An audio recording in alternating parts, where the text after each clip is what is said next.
Somebody was telling me, do you ever get nervous when you make these speeches? I said, I remember addressing a room full of physicians and nursing leaders in California, and my assistant came and said, man, you never get nervous. I said, listen, I spent a year in combat. When I leave this, I hope people are not going to be shooting at me. So I hope that's true again today. Well, thank you very much, and thank you, Danielle, for your year of service. Congratulations, Mackenzie. I'm sure you'll be leading this executive board with the chamber very effectively throughout the coming year. So with that said, I'm going to talk today a little bit about a number of issues. Welcoming our new council members, talking about the many boards and commissions we have in the city and filling the vacancies on them.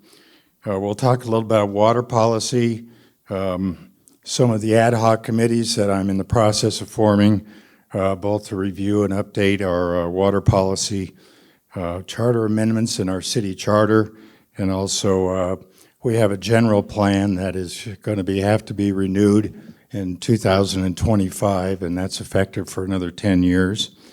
We'll talk about where we are now, where we're going, and then a few interesting announcements at the end. See if I can get this thing to work.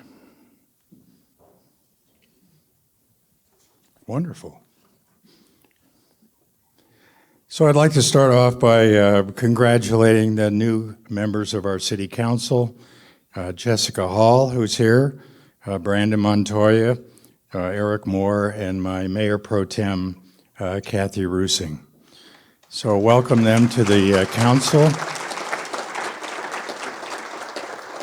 We've got a lot of challenges on this council. We also have Clark Tenney, who's just finishing his first year as a council member after being appointed to the vacancy that was created by Mayor Pro Tem Billy Orr.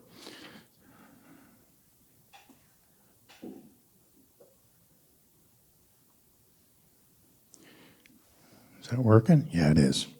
So we have, in the city, we have 27 boards and commissions.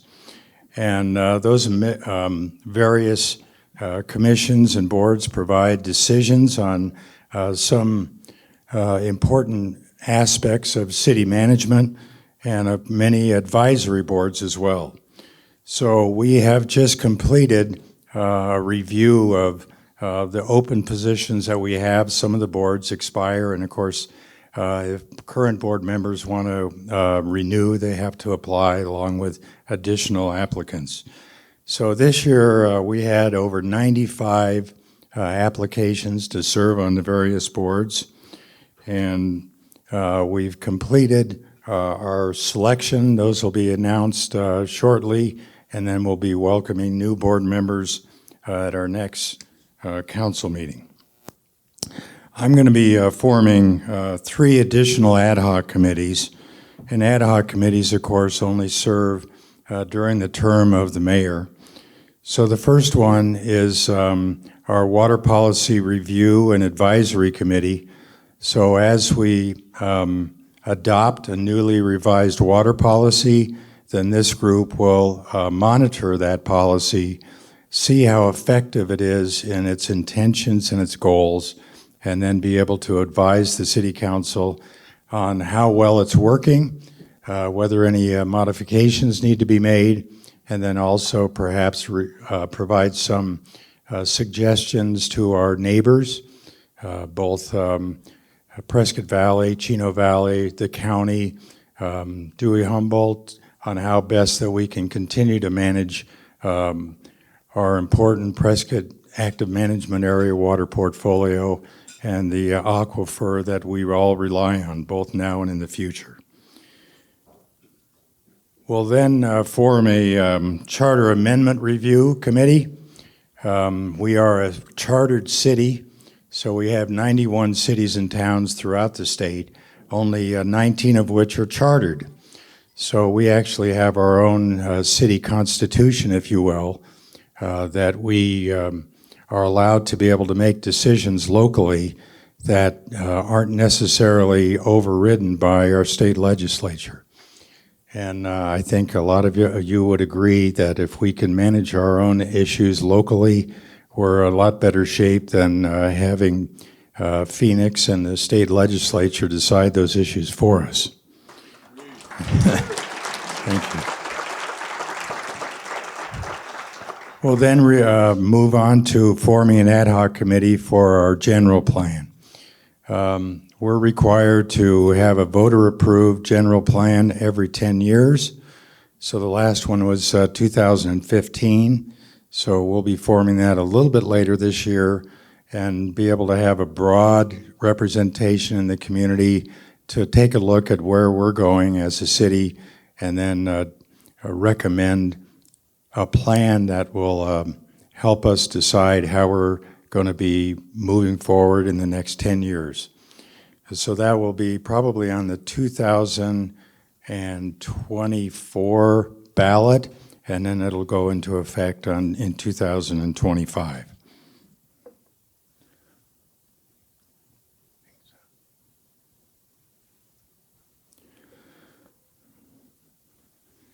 So now that I've described it, I guess you can read that too, huh?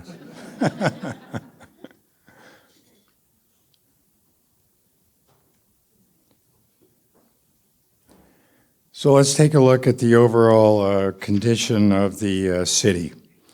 Taxable activity reports look terrific. So we'll talk a little bit about our sales tax, our transaction privilege tax, the bed tax, which is our tax that is generated from visitors and people staying in our hotels, and then also the ongoing challenges with the pension fund, PSPRS.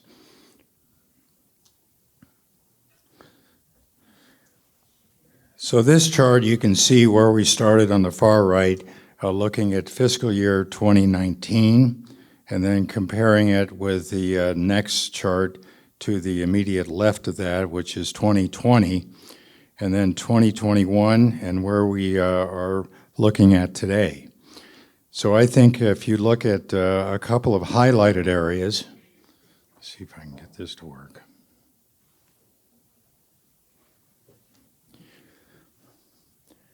If you look right here where retail sales have held up pretty significantly, construction actually was pretty dramatic over 20 and 21 as more and more residential developments were actually being built. So a lot of that construction activity was evident both in 2021, and now we're starting to see a slowdown in that. I think most everyone who's involved in construction knows that we're seeing some very substantial delays in being able to deliver product to the work site, being able to have sufficient labor to put that together. I was talking to someone recently who said right now a major order for drywall is a 38-week lead time. So you can imagine, maybe you get your 2x4s and your uprights and other things, but you got to wait 3, 4, 5, 6 months for the drywall to show up. Obviously, if you're expending capital to get that building done, it's a real challenge to be able to commit that and then have to wait until the rest of the materials show up so you can complete your construction. So I think we're starting to see that, and there's no question that delivering those materials with the extremely increasing cost of gasoline and diesel also generates more and more cost.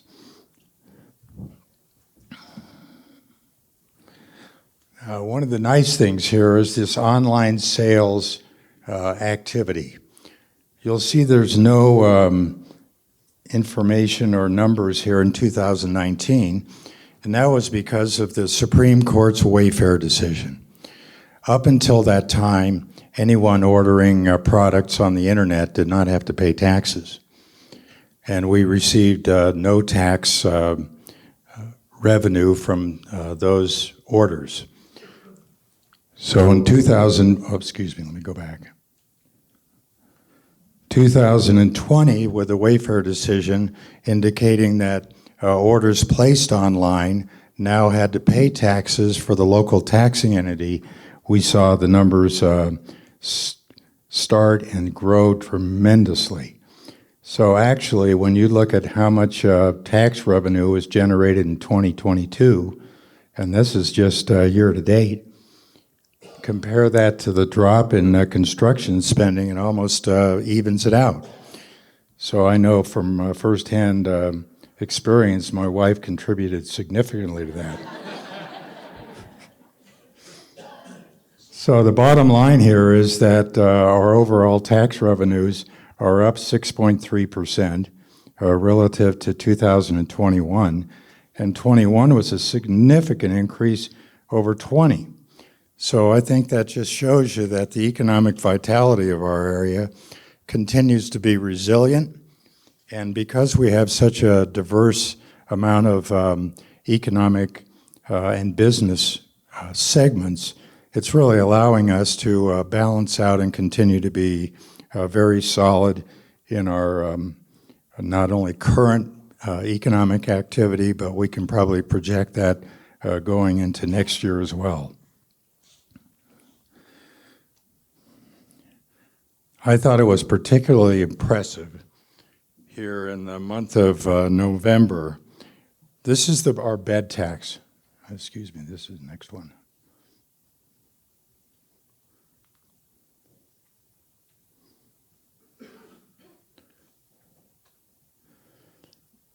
Yeah, I thought our bed tax was a pretty strong indicator of where we stand as a continued attractive community for both new residents and visitors and tourists. If you look at, I did a subtotal here so you can look year to date. Oops, let me go back.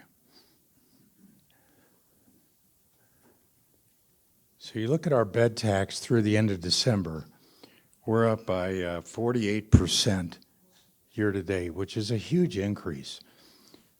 When we saw the pandemic and a lot of the concerns about visitation, we saw a pretty significant drop-off in bed tax collections and the number of people that were visiting the area, staying in our hotels. But I think now that, for the most part, we've never really indicated or imposed any of the mask mandates or some of the other shutdown decisions throughout the state, and I think there were a lot of people throughout the state that wanted to come to Prescott because they knew they could get away from that and be able to enjoy our great community here. So I think that's reflected in the fact that our bed tax collections through December are up 48% over last year at the same time. And I think we'll continue to see growth in that area, although there is some concern that as inflation grows, that means there's less discretionary income in the average person's pocket, so their ability to travel and recreate probably are going to be constrained somewhat. But I think all the numbers indicate that we should be in pretty good shape throughout the rest of the year, and we'll have to see what happens the following year.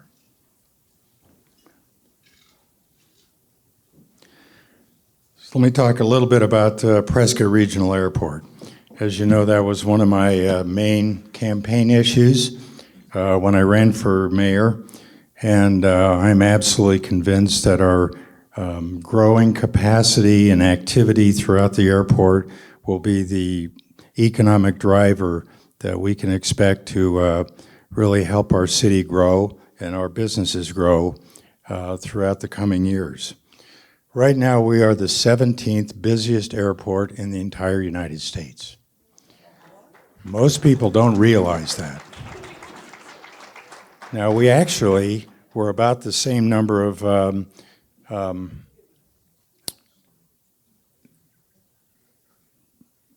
we measure that activity through enplanements and not just departures and arrivals, but how many general aviation landings we have. We have this expanding pilot training program that's connected with Embry-Riddle, and of course our commercial activity that's being provided from United Airlines flying as our local carrier. Right now we have, as you know, 3 departures daily, 2 to Denver and 1 to Los Angeles, and we are in a subsidized airport for essential air service, but it continues to grow in its capacity, so we've had a number of other airlines that have approached us to actually provide additional service, but one of our challenges is being able to have a long enough runway. So right now we've been able to get a substantial amount of support from the FAA to lengthen our runway, and with that we'll be able to handle heavier aircraft, more frequent departures, and I know for a lot of people that have moved into the area around the airport, some of the smaller planes will be able to take off more rapidly and gain altitude so they're not kind of buzzing the backyards.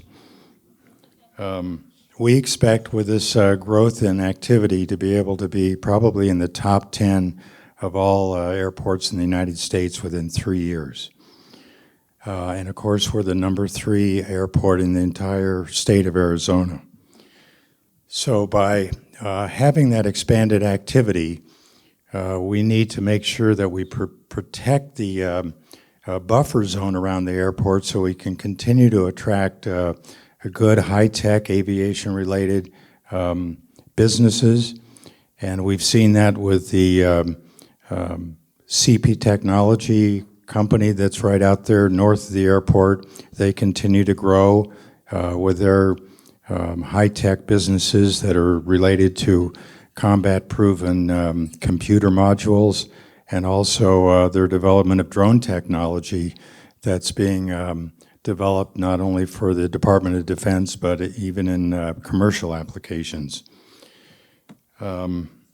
So I think as long as we do a diligent job of protecting the buffer zone around the airport, then we should be able to continue to see the attraction of more robust businesses, especially the ones that are paying very high wages and have a very low impact on our quality of life, whether it's from traffic or their impact on our water resources.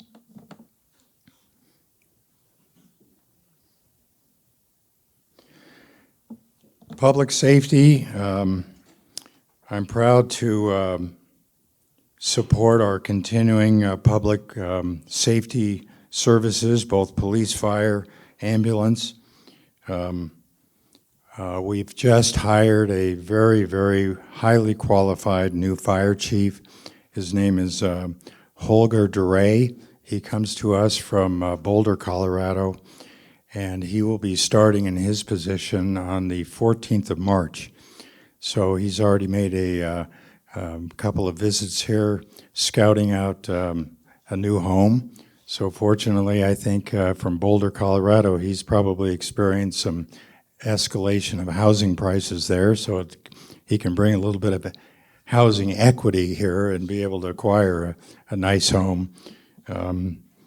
And of course, he was introducing me to his real estate agent, and I was just mentioning that that probably covers about half the city.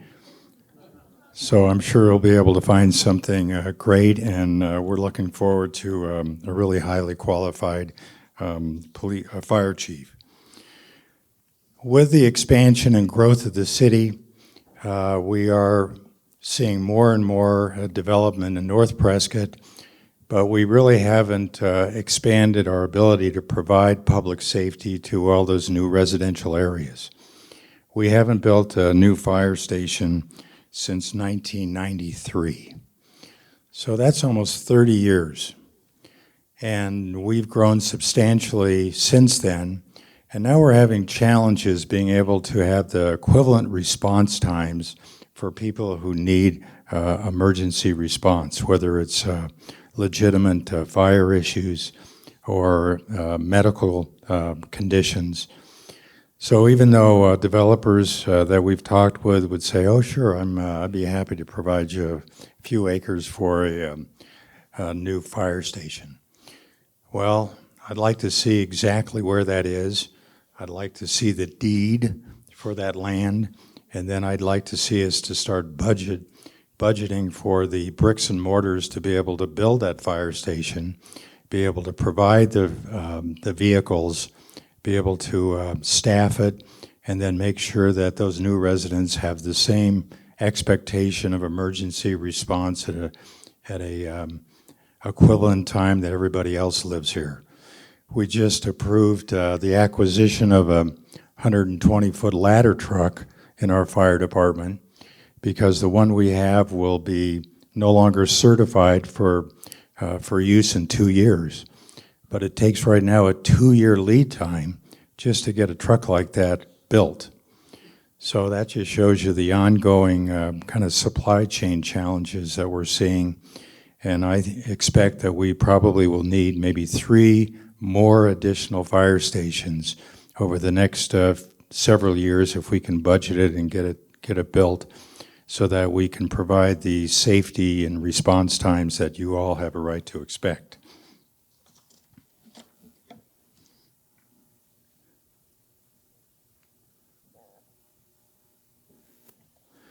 As I mentioned before, we are revising our water policy. This was another key issue that I ran for election on, being able to connect a responsible and well-managed water policy to be able to balance growth and the impact of that growth, whether it's traffic, whether it's public safety response. All those are intimately connected.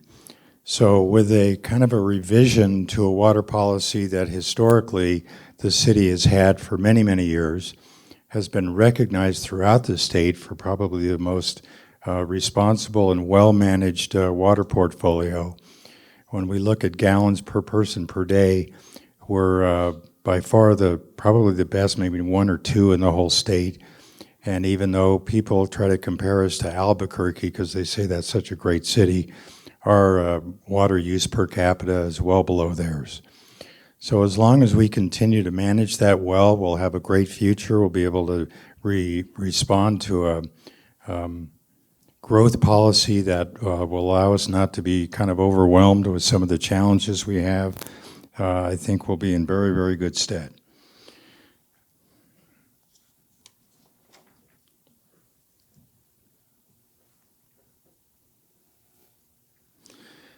Talk about a little bit about development. I think we've all seen the growing development around Deepwell Ranch. We have the Saddlewood connection, which originally was going to be called Antelope Crossing, but then they realized there's not going to be any Antelope Crossing anymore. So they changed the name to Saddlewood. So this is the first development that was developed right west of the airport across 89, between 89 and Willow Creek Road. 297 lots in that area right now are 90% built out. And then farther west across Willow Creek Road, we have the Westwood development that's rapidly being developed. We have 271 lots there that is about 51% built. So you can see that that adds up. If you figure maybe 2 people per home, we now have about 830 new residents in that area alone. So being able to, again, provide appropriate public services to them continues to be a challenge, and we have to try to be a little bit ahead of the game rather than trying to respond after we have huge challenges. There's a development called Eastwood that's at least been mapped out. Right now there's no platting has occurred there. And we're starting to look at a new development called South Ranch, which is kind of like at the intersection of Pioneer Parkway and Willow Creek Road. So they're proposing about 158 lots in that area. And of course, you've probably seen the Hidden Hills development. You may have not actually seen the development itself, but you've seen the big V-shaped roadway that was put right north of Commerce Drive off of Pioneer Parkway. So that has connection with the Depot Ranch development, 151 lots in there, and actually they're proposing adding another 20. So that's 171 lots, or 171 homes, and again, maybe 2 vehicles and 2 people per home. That's another 350 residents in that area. So that's a lot of additional traffic that we have to deal with and be prepared to provide all those public services.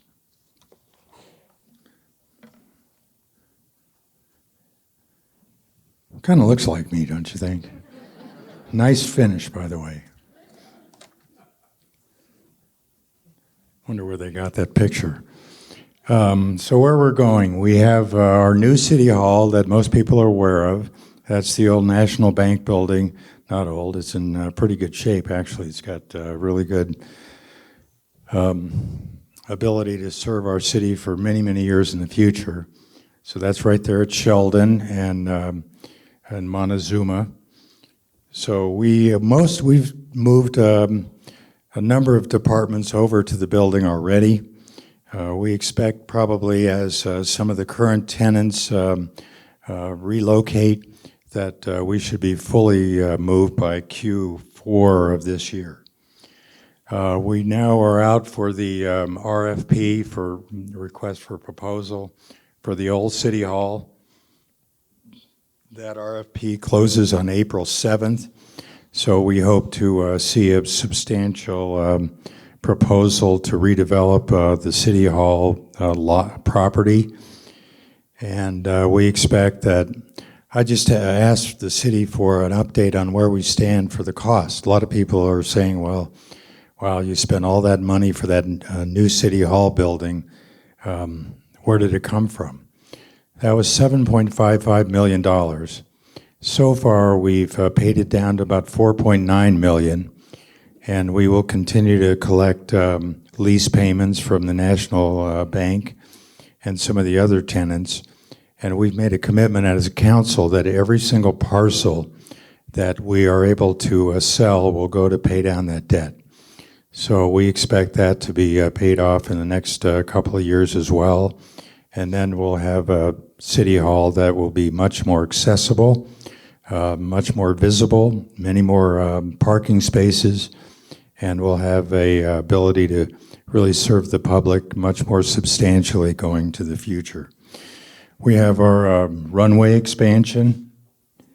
Oops, let me go back.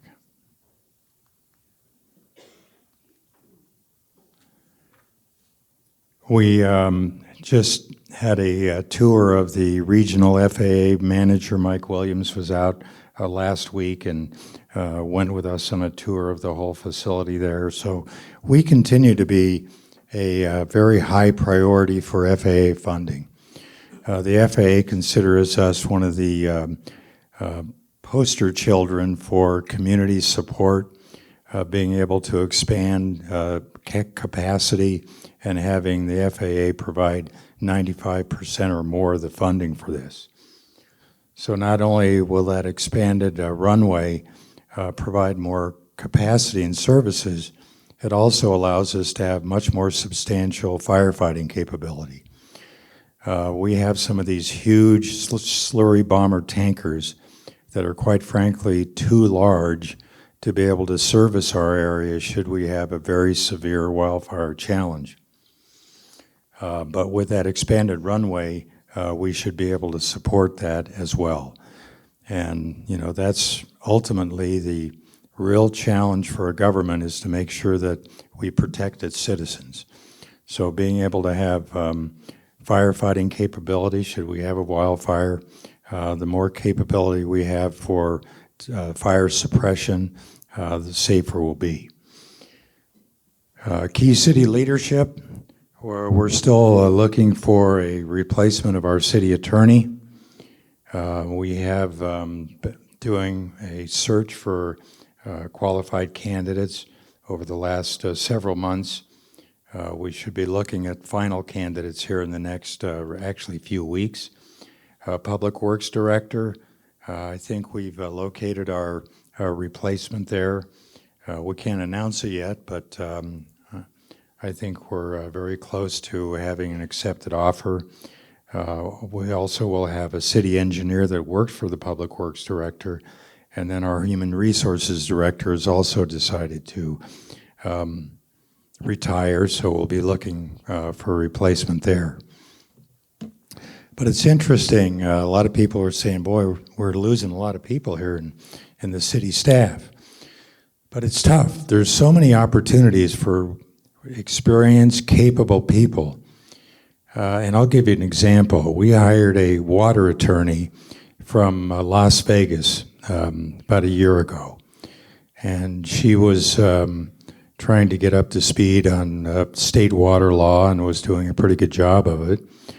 But she got offered from the same agency we recruited her from to go back to Las Vegas, work for them with a $60,000 a year raise. And she doesn't even have to relocate. She can work remotely. So how do you compete with that kind of stuff? We just have to be able to let them know that, you know, the city of Prescott is one of the most beautiful and special places in these entire United States. And we have a great city management. We have great public safety. We support our police and fire unquestionably. We're Arizona's Christmas city, and we continue to read the Christmas story on the courthouse steps every year, and we're very proud of that.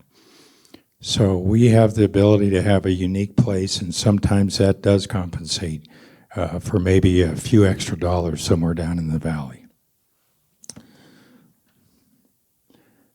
So as I mentioned, we're working on new fire stations, additional vehicles, additional personnel, and then we're working on the Granite Creek Corridor, which I think the Hilton Garden Inn is a kind of an anchor example of what a great development can add a terrific number of amenities to the city. And as that corridor continues to be developed, we're looking at some additional grant applications. And I think that whole corridor is going to be a great opportunity for our city in the future.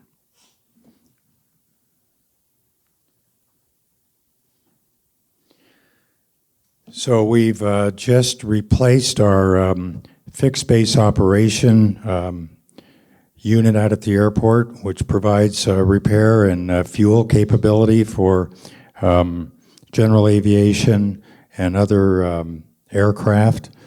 So I think that's going to, Qatar has a number of airports that they service throughout the state and in nearby states.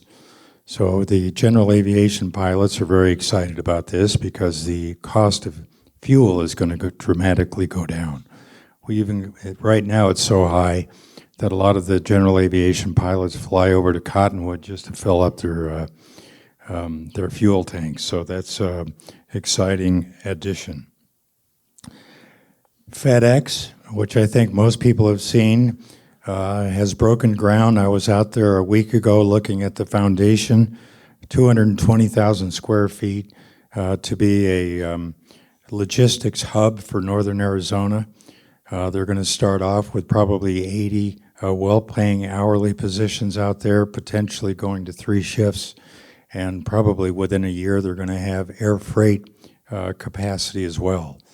So that will, again, be a great attraction for new businesses to relocate around the airport because they could then work together to have economies of scale on their supply needs, and being able to utilize FedEx Air and FedEx Ground to supply those, I think will, again, be a reinforcement of the great opportunity for business in the airport and in Prescott overall.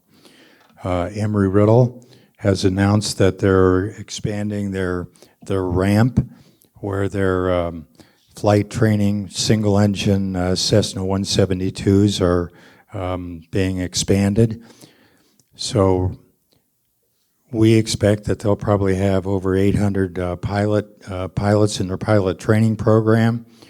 And with that, it really helps us secure our future for commercial aircraft, because they have the opportunity to be able to hire some of those newly trained pilots to fill their commercial first officer seats in their national challenges for pilots.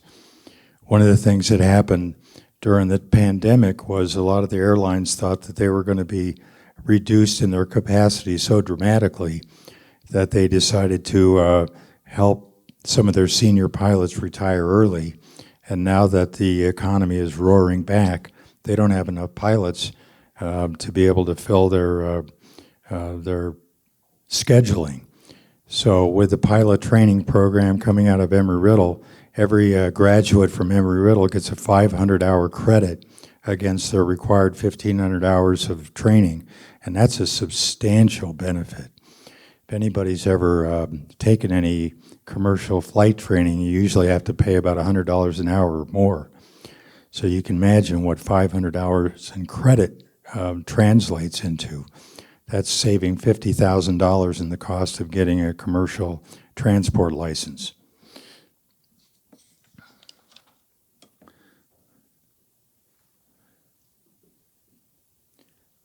Now, this one I thought I would highlight, because this Aspire Sports Facility, I think, is just a phenomenal development. This is the old Sears building on the Gateway Mall. So we've got a group here that is going to put in 100,000 square feet of sports, various sports indoors, including 13 pickleball courts, a full-size basketball court where they acquired the parquet floor from one of the Pac-12 Division I schools to be able to have a top-notch basketball court inside, 4 indoor golf simulators. You probably see me over there playing the Masters. So yeah, in that simulator area, you can play the old course at St. Andrews. You could play Augusta, Pebble Beach. It's terrific. Then we'll have an outdoor, an adjacent putting green with 9 holes there, billiards,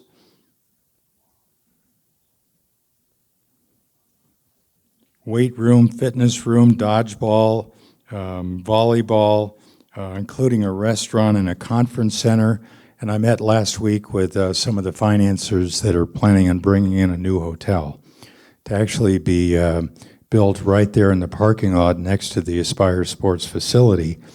And inside, they'll have enough media capability to have some major tournaments that would be televised. I mean, I was looking at the cable last week, and there was a televised national pickleball championship. So, this sport has just taken off. I know it was a little bit controversial about 4 years ago when they put the first courts out there at Pioneer Park, but now they doubled the size of that. We've got the Prescott High School putting some pickleball courts in their areas. And with this facility, I can just see this as kind of a national destination, because they're even going to have some outdoor restaurant capabilities. And I think it's just going to be able to regenerate in the entire Gateway Mall to make sure that that continues to be a viable location, both for interior activities and things on the outside of the periphery. So when you look at all the things that are happening, I think the bottom line is we have an incredibly resilient, diverse economic activity in our area. We can look forward to bright and exciting future, and I'm really proud and pleased to be able to lead the city in that direction. So thank you all, and I appreciate it.